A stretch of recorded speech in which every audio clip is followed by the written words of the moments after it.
Wapendwa, mchana huu wa leo napenda kushukuru Mungu kwa kutupatia nafasi kuweza kuja kushiriki ibada hapa Mdageni.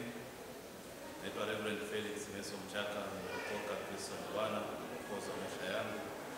Kwa neema Mungu ni mchungaji wa kanisa la ACK pale Kibutai.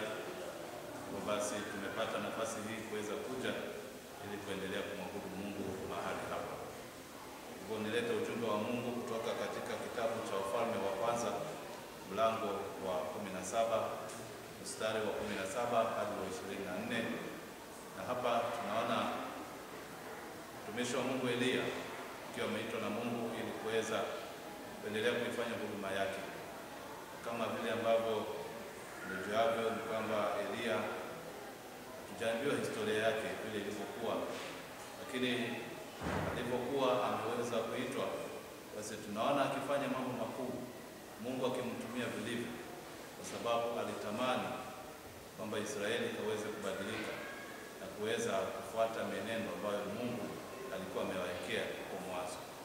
Kwa basi tunapozingatia neno hili, tunaona kwamba naye mtoto alikuwa amekufa, lakini baadaye kupitia kwa muujiza wa Elia, basi mtoto anarudisha uhai wake.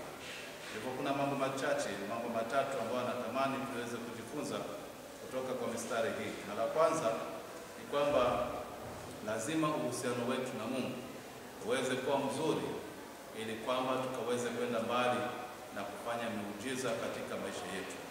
Elia alimtegemea Mungu vilivyo, aliendelea kumtumainia Mungu katika maisha yake. Basi ndiposa tunaona kwamba muujiza huu unafanyika. Hata tunaporudi nyuma katika ile mistari ya nyuma, tunaona kwamba Elia aliweza kufanya muujiza ile mama kuweza kupata matumaini ya faida ya mafuta na vile ambavyo alikuwa amekufa moyo, lakini Elia anamtia moyo kwa kuweza kupata muujiza wa mafuta. Hivyo basi uhusiano wetu unapokuwa mzuri na Mungu, basi tunaweza kufanya mambo makubwa katika maisha yetu. La pili ni kwamba uhai wetu uko kwa Mungu. Tunapomtumainia Mungu, basi anarudisha uhai. Maisha yetu katika ulimwengu huu ni temporary, hivyo basi tujue kabisa kwamba siku moja tutaondoka hapo ulimwenguni. Hivyo basi tukijua hilo, ni vyema kwamba maisha yetu tuyakabidhi kwa Mungu kikamilifu.